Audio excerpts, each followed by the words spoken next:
আসসালামু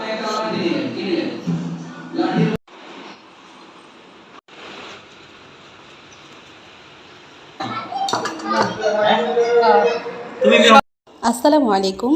মারিয়া ইতির আরও একটি ব্লগে আপনাদের স্বাগতম। কেমন আছেন সবাই? আশা করি সবাই অনেক ভালো আছেন। আলহামদুলিল্লাহ, আমরাও অনেক ভালো আছি। আজকের এই ব্লগটা শুরু করেছি কাবাব বানানো নিয়ে। স্বামী কাবাবের রেসিপি কিন্তু আমি আপনাদের সাথে বেশ অনেকবারই শেয়ার করেছি। তারপরও যখনই বানাই তখনই আরেকবার করে শেয়ার করতে ইচ্ছে করে। তো প্রথমে কাবাবের ডাল আর গরুর মাংসটাকে আমি একসাথে সেদ্ধ করে ব্লেন্ডারে ব্লেন্ড করে নিয়েছি। এখন এর মধ্যে কাটা পেঁয়াজ, ধনিয়া পাতা আর পুদিনা পাতা, কাঁচামরিচ, একটু চিনি আর লবণ দিয়ে, লবণ যদি না হয় একটু লবণ দিয়ে দিতে পারেন।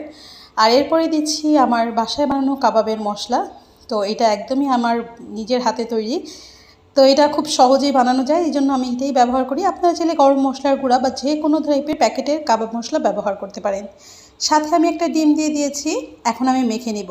আমার এটা মাখতে মাখতে যদি মনে হয় যে আমি আরেকটা ডিম ব্যবহার করব, সেই ক্ষেত্রে পরে করা যাবে, যদি একটু বেশি টাইট হয়ে যায় সেই ক্ষেত্রে। তো এই তো দেখতেই পাচ্ছেন, মাখতে মাখতে আমি দেখলাম এটা কিন্তু ভালোভাবে আঠালো হয়নি। তো আমি এরপরে আবার এর মধ্যে একটা ডিম ব্যবহার করব। তো এই তো এখনই আমি আরেকটা ডিম ভেঙে এর মধ্যে দিয়ে দিচ্ছি। মাখার পরে দিবেন অবশ্যই, কারণ সব সময় যে আমার দুইটা লেগেছে তাই আপনারও দুইটা লাগবে এটা কিন্তু ডিপেন্ড করে। এরকম না যে আমার দুইটা লেগেছে আপনারও লাগবে, কারণ ডালের কম বেশি, মাংসের ঘনত্ব, পানির একটা পরিমাণ, তো সব কিছু মিলিয়ে আর কি ডিম কম বেশি হতে পারে। তো যাই হোক, এরপরে আমি আবার এটাকে ভালো করে মেখে নিচ্ছি। এবার মাখার পরে সব কিছু পারফেক্ট মনে হয়েছে। এখন আমি স্বামী কাবাবের শেপ আস্তে আস্তে করে দিয়ে সবগুলোকে বানিয়ে নিব। এই স্বামী কাবাবটা আমার অনেক ফেমাস এবং আমাদের ঘরের সবার অনেক বেশি পছন্দ। বাসায় স্বামী কাবাবটা বানানো থাকলে না অনেক সহজ হয়ে যায়। তো আমি এখানে কিছুটা টমেটো ক্যাচাপও দিয়ে দিয়েছি। এরপরে আবার একটু মেখে জাস্ট গোল গোল করে নিব, কাবাবের যে শেপ সেই শেপটা দিয়ে নিব। তো যেটা বলছিলাম, স্বামী কাবাব বাসায় বানানো থাকলে একটু সহজ হয়। মেহমান আসলে হুট করে আপনি ভেজে দিতে পারবেন। পোলাও রান্না করলে একটু স্বামী কাবাব দিয়ে আমার তো খেতে ভীষণ ভালো লাগে বিরিয়ানির সাথে। তো আমি নাফির নাস্তা, স্কুলে যখন নাস্তা দিই তখনও আমার লাগে, কারণ নাফি স্কুলের নাস্তায় কিচ্ছু যদি না পাই তখন স্বামী কাবাব দুটা ভেজে একটু পাউরুটির মধ্যে ঢুকিয়ে দিয়ে, যেটাকে স্বামী কাবাব স্যান্ডউইচ বলি, সেটা বানিয়ে দেই একটু মেয়োনিজ দিয়ে, অথবা পরোটার মধ্যেও আমি স্বামী কাবাব দিয়ে পরোটার রোল করে দিই, সাথে একটা ডিম অ্যাড করে দিই, এই আর কি, ভাজা ডিম। তো এই জন্য আমার বাসায় প্রতি মাসে এই স্বামী কাবাবটা বানানো হয়, আমার মাস্ট, এটা থাকেই আমার ঘরে। আমি যতটুকু বানিয়েছি আজকে আমার 30টার মতো হয়েছে। আমি সবগুলোকে বানিয়ে নিয়ে এখন ফ্রিজে ডিপে রেখে দিব। এইভাবে করে আমি পেপার দিয়ে রেখেছি। যখন একটু শক্ত হয়ে যাবে সবগুলোকে আমি একত্রে করে এরকম বাটির মধ্যে সাজিয়ে রেখে দিব, বা আপনারা কোনো ব্যাগ, পলিথিন সব কিছুর মধ্যে রেখে দিতে পারেন। তো এই তো আমি আমার উপরের থাকটা খালি করে এইখানে সব কিছু দিয়ে দিয়েছি।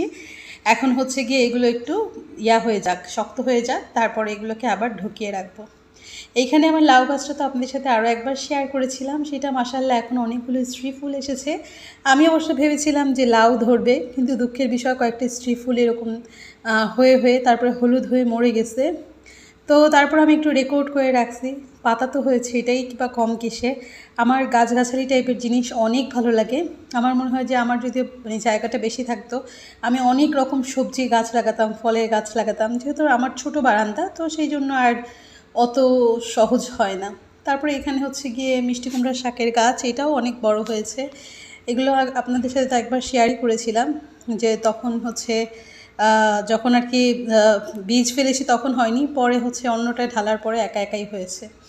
তো যাই হোক, এর আগে আমি একবার স্বামী কাবাব ভেজেছিলাম আপনাদের সাথে, তখন দেখানো হয় নাই, তখন ডুবো তেলে ভেজেছিলাম, সন্ধ্যার পরে খাবার জন্য। আবার একটু গেস্টও এসেছিলো, একসাথে ভেজেছিলাম। তো এখন সকালবেলা, যেহেতু নাফির টিফিনে একটু স্বামী কাবাব স্যান্ডউইচ দেবো, তো এই তো কাবাবগুলোকে আমি ভেজে নিচ্ছি। আমার কাবাবগুলো এত সুন্দর পারফেক্ট হয়েছে, আমি কিন্তু ডুবো তেলে দিলেও ভাঙবে না।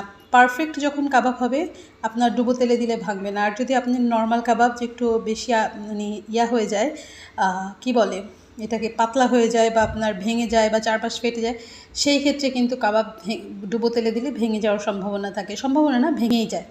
তো এই তো দেখতেই পেলেন, আমি কিন্তু অনেক ভালো করে উল্টে পাল্টে ভেজে নিয়েছি, কিন্তু আমার কাবাবগুলো কি সুন্দর শক্ত রয়েছে আলহামদুলিল্লাহ। এবং কাবাবগুলো খেতে ভীষণই মজা লেগেছে। আমি অনেক সময় ভিতরে কিশমিশ আর পুদিনা পাতা দিয়ে তারপর হচ্ছে এরকম করেও করি, সেটাও ভালো লাগে। তো এই তো কত সুন্দর পারফেক্ট হয়েছে দেখতেই পাচ্ছেন। আর মাংসের মধ্যে কিন্তু একটা সুন্দর আঁশ ভাব আছে। আমি অনেক সময় কাঁচা পেঁয়াজের জায়গায় পেঁয়াজ বেরেস্তা দিই, সেটাও খেতে অসম্ভব ভালো লাগে।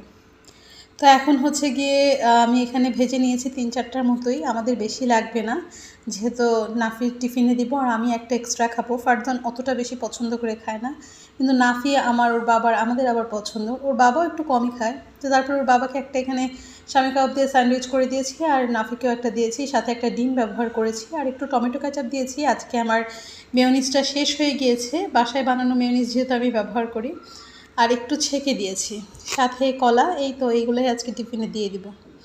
তো তারপরে একটু চা খেয়ে নিব ভেবেছিলাম, তার আগে ভাবলাম যে জামা কাপড়টা ভিজিয়ে রাখি, কারণ কাজের আপু এসে আগে এগুলো ধুয়ে নেবে। তো সেই জন্য আগে জামা কাপড়গুলো আস্তে আস্তে করে ভিজিয়ে দিচ্ছি।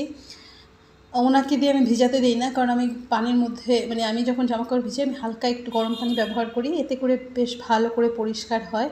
তো সেই জন্য আমি ভিজানোর কাজটা আমি নিজে হাতে করি, উনি শুধু এসে ধুয়ে রোদ দিয়ে চলে যায়, এরকম আর কি। তো এই তো একে একে সবগুলো জামা কাপড়কে আমি একটু ভিজিয়ে নিয়েছি। আজকে আমি আপনাদের সাথে আমার কাজগুলো একটু শেয়ার করছি। আর এখন যেহেতু সকালবেলা, সকাল 8টার মধ্যে কিন্তু আমি সব কাজ করে নিয়েছি। 8টার আগে নাফির 8:10 আগে নাফিরও বের হয়ে গিয়েছে, আমি কাপড় চোপড় ভিজিয়ে নিয়েছি। এখন হচ্ছে একটু গরম পানি খাবো, তো গরম পানি নিয়ে বসেছি। হালকা কুসুম গরম পানি আমি সকালে একটু খাওয়ার চেষ্টা করি, কিছুই না মোস্ট অফ দ্য টাইম খাই, মাঝে মাঝে একটু হচ্ছে ভুলে যাই আর কি, বা কাজের ব্যস্ততা থাকলে, প্রেশার থাকলে তখন আবার খাই না। এইটা হচ্ছে আরেক দিনের ভিডিও। আজকে একটু বাসায় নিজেদের জন্যই রান্না করেছি, ভাবলাম নিজেদের জন্য একটু সাজিয়ে গুছিয়ে নেই। সব সময় তো মেহমানদের জন্যই সাজানো হয়। আমার ভীষণ গরুর মাংস দিয়ে আলু দিয়ে রান্না করতে মন চাচ্ছিল, তো ওর বাবাকে বলার পর গরুর মাংস নিয়ে এসেছি, আর বড় বড় করে আমি আলু দিয়ে গরুর মাংস রান্না করেছি, সাথে পোলাও করেছি, সাথে কয়েকটা স্বামী কাবাব ভেজেছি, আর হচ্ছে পেঁপের যে ভর্তা, সেদ্ধ করে যে ভর্তা বানায় সেটাও করেছি। অন্য সময় তো ডাল থাকে, আজকে আর ডাল ছিল না। তো এইগুলো দিয়েই আলহামদুলিল্লাহ পেট ভরে খেয়েছি, সবাই অনেক বেশি পছন্দ করেছিল। আর এই পোলাওটা এত মজা হয়েছিল, একদম ঝরঝরে পোলাও। আমি দেখি অন্য সময় হয়তো আপনাদের সাথে শেয়ার করবো, আমি কিছুটা ঘি দিয়ে সুন্দর করে রান্না করি। তো এরপর আমরা খাওয়া দাওয়া করে নিয়েছি, সেই ক্লিপটা আর ভিডিও ক্লিপ আর করা হয়নি, কারণ খাওয়ার সময় আমরা এত ব্যস্ত থাকি, সবাই এত চিৎকার কথাবার্তা, আমার বাচ্চারাও একসাথে যেহেতু বসে, তো সেই জন্য একটু তাড়াহুড়ো হয়, এই জন্য আমি খাবার ভিডিও খুব একটা করি না। তো যাই হোক, আজ আর বাড়াচ্ছি না, দেখা হবে অন্য কোনো ভিডিওতে। ততদিন পর্যন্ত আপনারা ভালো থাকবেন, সুস্থ থাকবেন, আমাদের জন্য দোয়া করবেন। আল্লাহ হাফেজ, আসসালামু আলাইকুম।